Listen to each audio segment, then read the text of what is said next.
मौसमी हमारी चूसता।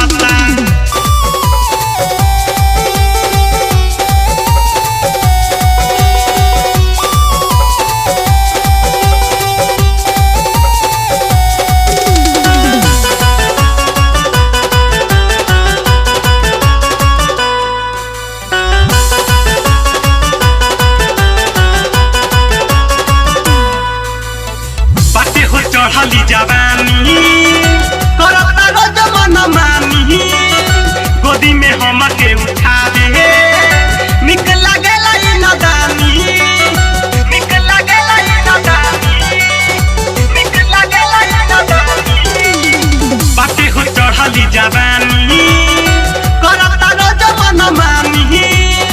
गोदी में हमके उठा दे निक लागेला ई नदानी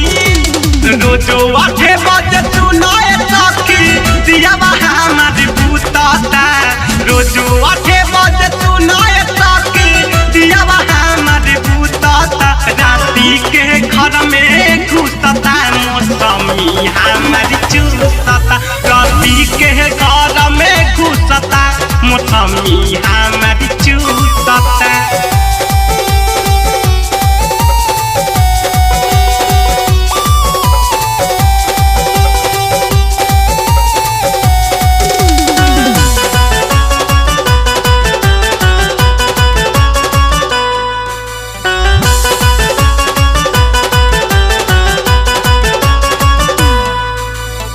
टिंकू कोमल पिया बाउका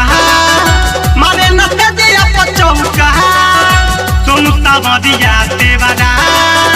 तेरे के जैसन फौका तेरे के जैसन फौका तेरे के जैसन फौका टिंकू कोमल पिया बाउका मारे न तेजिया पचौका सोनू सावरिया देवरा तेरे के जैसन फौका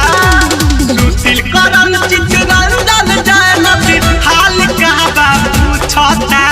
सुशील करन चित्ररंजन जय नदी हाल कहबा पूछता राती के घर में घुसता मौसमी हमारी चूसता राती के घर में घुसता मौसमी हमारी चूसता राती के घर में घुसता मौसमी हमारी चूसता।